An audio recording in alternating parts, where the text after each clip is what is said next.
Back to follow-up segment tonight. As you may know, the Factor is adamantly opposed to these hate websites like the Daily Kos and the Huffington Post, where defamation and libel is spewed on a daily basis.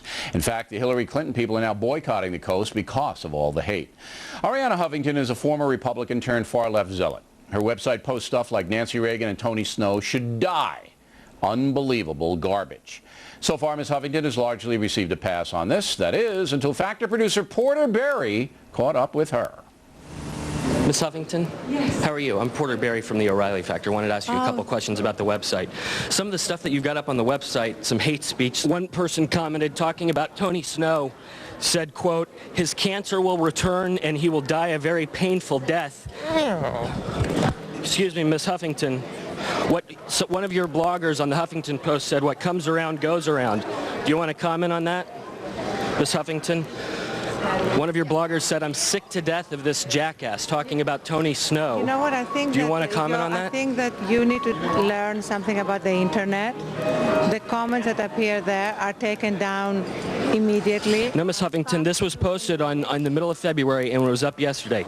Here's what someone said about Nancy Reagan. Like her evil husband, she's lived for far too long. Here's hoping the hag suffers for several weeks, then croaks in the tub. Ms. Huffington, why do you allow this kind of hate speech on? Why do you allow this kind of hate speech on your site? There you go. Joining us now in Washington, Amanda Carpenter, national political reporter for townhall.com.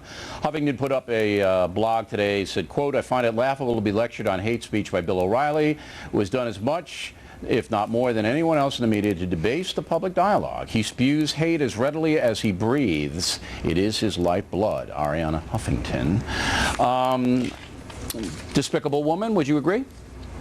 Well, she certainly is making some money off this kind of hate speech right now, so I'm not surprised to see that she wouldn't take it down as readily as someone might expect her to. How much money is she making? Well, right now, Fortune magazine reported last November that this year in 2008, she's expected to make between $4 million and $7.5 million through the rest of this year. All right, that's gross on the website? It doesn't go directly to her. She is backed by a couple of venture capitalist firms. I've read that she's gotten up to $11 million in venture capital backing, and so she gets a percentage of something off that, but I'm guessing it's a good amount since her name's on the masthead. Can we unmask the money behind it, Amanda? Is it possible to know who is funding this hate site? Can we find that out? Well, most of the money that they generate right now is coming from ad sales. If you click the website, you see certain advertisements at the top of the masthead or on the side of it.